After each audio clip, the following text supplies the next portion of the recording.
송호연 교수라고요. 상당히 서울대 사회학과 교수인데 합리적인 보수주의자로 이렇게 평판이 있죠. 한국의 대기업의 문제에 대해서도 얼마 전에 지적을 했습니다. 보수 재결집 해야 하지만은 낡은 즉 박근혜식 형태가 아닌 새로운 구심점이 필요하다라고 이야기를 했습니다. 이분은 얼마 전에 가보지 않은 길이라는 책을 내면서요.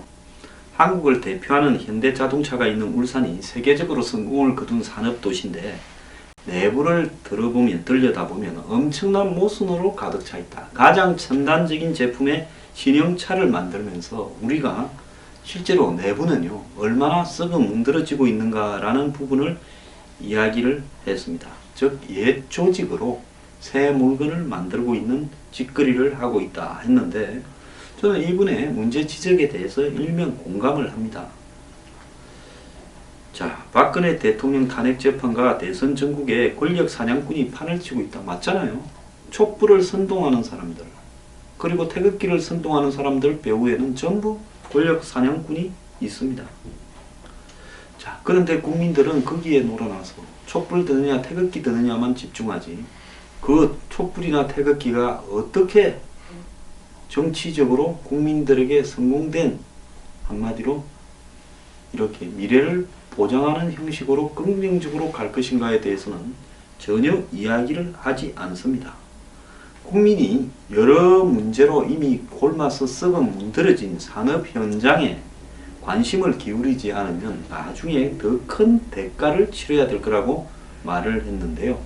이분은 이 책을 쓰기 위해서 50명을 만났다고 하는데 현대자동차 울산 공장의 생산 시스템을 기술 주도적 포디즘이라고 했는데요. 즉 최고의 수준의 기술력과 육체 노동이 결합한 형태라 했는데 지금까지는 이렇게 버텨왔지만은 앞으로 기술력이 더 고도화된 4차 산업혁명이 오면 이거 못 버틴다는 겁니다. 자, 그런데 왜 기술 주도적이라는 말과 어울리지 않는 포디즘, 이 양자의 결합이잖아요. 자, 포디즘이라는 것은 세계 최초의 이 뭡니까? 컨베이어 벨트형의 능력을 가중시키는, 즉 효과, 생산성을 가중시키는 인간의 노동력의 재배치를 의미하는 것 아닙니까? 자, 이런 모순적 시스템을 가지고 있는 부분은 노사 간의 극단적인 충돌에서 있다는 겁니다. 즉 기술이 주도되면 인간을 기술이 대체하는데 기계가 그런데 실제로 만드는 것은 사람이 또 해나간다. 물론 과거보다 원시적 수공업 방망이 두드리면서 그보다 더 발전했지만은 좌우간 기술 주도와 포디즘이라는 이 낡은 이중적 형태의 이 모순되는 의끼리의 결합을 현대자동차를 보고 이야기한다. 즉 쉽게 말하면 이 뭐 뒤에 이야기는 안 보더라도 한마디로 기득권 노조가 버티고 앉아가지고 이 생산성 향상이나 이런 부분을 방해하면서 또 일자리 나누기도 방해하면서 비정규직은 차별받게 하면서 자기들끼리 폭리를 취하면서 기업주와 나눠 먹는다. 그래서 여기서는 경쟁력을 가진 시스템이 될 수 없다. 이거 아니겠습니까? 외환위기 직후에 대량 해고 사태를 겪으면서 사업장의 주도권이 노조로 넘어갔고 노조는 사측의 주요 결정에 완강하게 버티면서 사측은 충돌을 피하면서 중요한 부분은 해외로 다 빼가고 한국에서는 이 소량만 생산하면서 그 한국의 사업장은 배타적이고 기형적이고 모순적인 시스템으로 되어버렸다는 겁니다. 그러면 이런 상황이 닥칠 때까지 현대사의 사주측, 현대차의 차주측은 뭘 했느냐? 지금 경영자가 된 사람은 80년대 일을 시작해서 여전히 열정, 협동심, 소명의식을 외치지만은 작업장은 이미 구조가 바뀌어 버렸다. 노조와 대화할 능력을 잃은 사측은 공장 노동자가 도태되기를 바랄 뿐이다. 제 아는 어떤 분도 자동차 공장을 하시는데요. 빨리 늙어서 다 정년퇴직할 때까지만 기다리고 있다. 이런 생각을 하는 것 같더라고요. 왜? 손을 못 댄다는 거죠. 미국보다 한국 자동차의 생산성이 미국이 70이라면 한국이 100이라는 겁니다. 자, 그런데 노조가 규율을 다 장악하고 있어서 관리자가 개입을 할 수도 없다. 그리고 계급 간 연대 노조가 관심이 없다. 자기들끼리 내부 연대만 관심이 있다. 제가 이야기했잖아요. 정규직 노조하고 현대차에서 일하는 외주 하청회사나 이 비정규직 노조는 하늘과 땅의 신분 차이라고. 근데 뭔 노동자 연대니 이야기를 합니까? 울산의 현대차 공장의 관심사는 더 많은 보상, 더 적은 근로시간, 더 긴 정년밖에 없다. 그래서 공장에서는 단순 노동자지만은 밖에서는 중산층인데 이런 어떤 모순들을 극복하기 위해 작업장 내부 문제를 자기는 파헤쳤는데 노조가 사회와 단절된 채 더 좋은 노동 조건만을 고집해서나 현대차 울산 공장의 생산성은 전혀 올라가지 않았다. 울산 공장 노동자들이 받는 보수가 과연 생산에 기했느냐? 그렇지 않더라는 겁니다. 자, 그러면서 쭉 이야기를 하는데요. 이분이 저는 가지고 있는 문제의식이 이런 현대차 노조뿐만 아니라 한국의 보수 진영 전체에도 똑같이 적용되고 있다는 걸 이분이 처음에 이야기한 보수가 새로 태어나야 되는데 친박 가지고 안 된다는 겁니다. 자, 홍준표 카드 자유한국당 대선 전략은 뭐냐? 지금 홍준표가 자유한국당에서 1위를 할 것 같아요. 그러니까 박근혜 졸업을 하고 후보 단일화로 활로를 찾아야 되는데 안철수를 못 넘으면 불가능한데 안철수를 현재 상황에서 홍준표가 넘을 수 있겠느냐? 저는 불가능하다고 봅니다. 자, 기존의 자유한국당의 경선은요. 준 플레이오프입니다. 컷오프까지 한다 그러면 와일드 카드. 그래서 한 4명이 모여서 마지막에 경선하면 그게 준 플레이오프. 지금 9명이잖아요. 컷오프가 와일드 카드. 4등, 5등 뽑는 겁니다. 그 다음에 거기서 대봤자 다시 바른정당하고 뭘 합니까? 플레이오프. 또 거기서 대봤자 본선을 누구하고 합니까?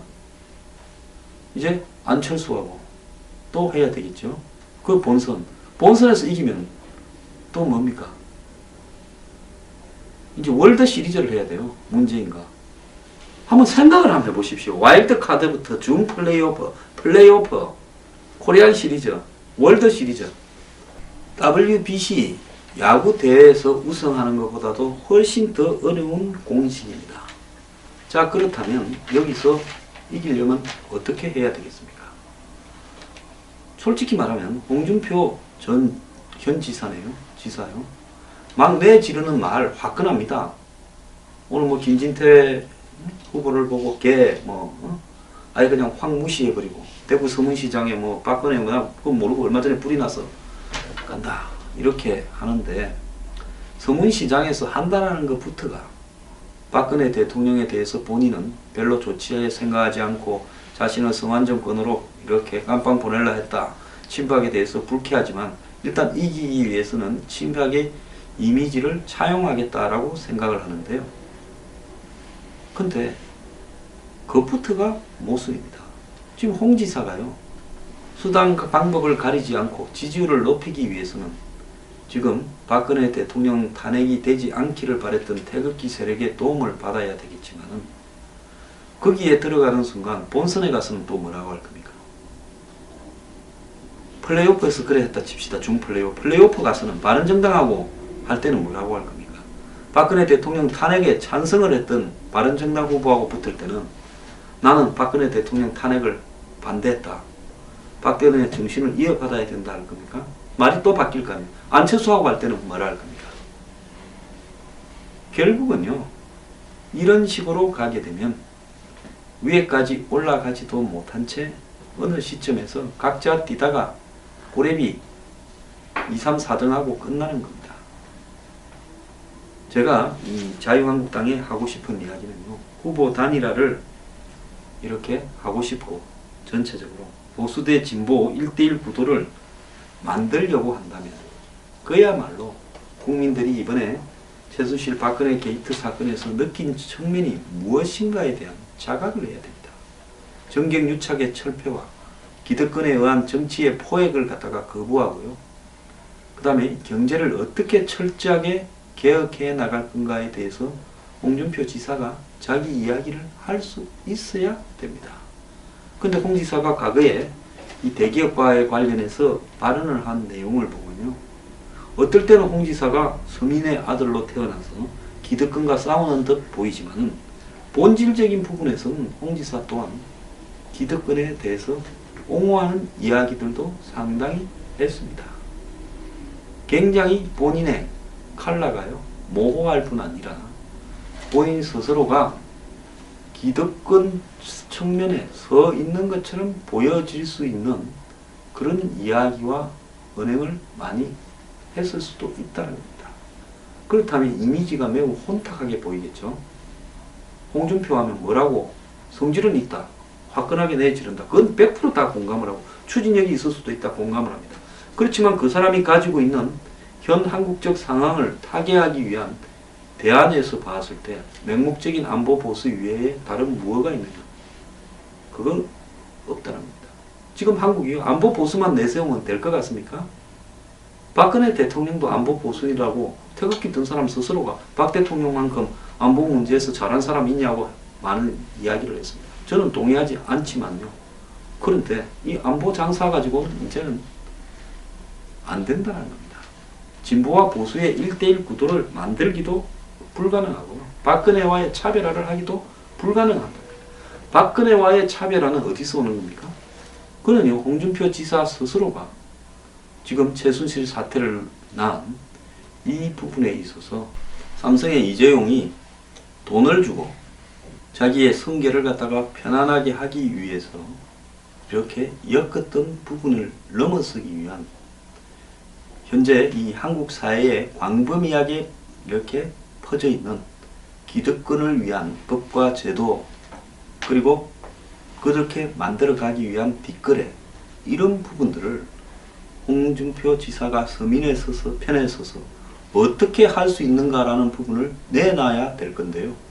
지지율을 올리려면 친박으로 가야 되고 또 서문시장에서 출마 선언을 해야 되고, 입으로는 내지르지만은 그 내지르는 부분은 수사일 뿐이고 실제 본인의 컨텐츠는 기득권인가 아닌가 모호합니다.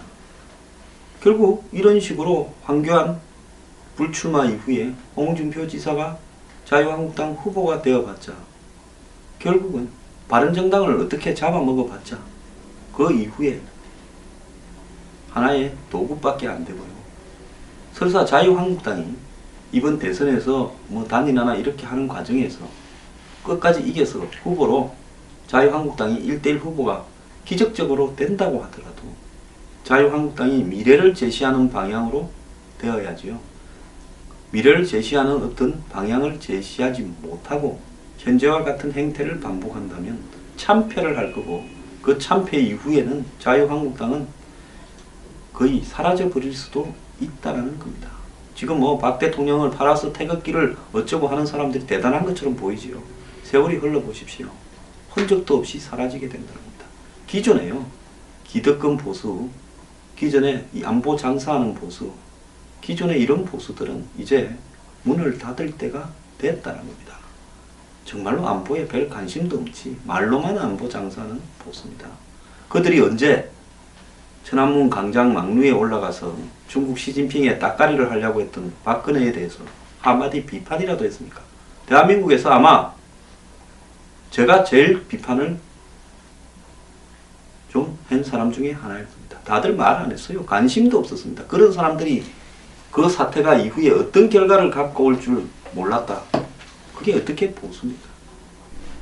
홍준표 지사, 지르는 게 이게 중요한 게 아니라요. 주거 문제는 어떻게 할 건가? 독과점 철폐는 어떻게 할 건가? 부패 척결은 어떻게 할 건가? 그리고 박근혜 정권의 이척패는 어떻게 해소할 건가? 이 부분을 내걸지 않고요. 우선 꽃감이 먹기에 달다고 삼켰다가는 얹혀서 심리도 못 가고 발병 나는 수가 생깁니다.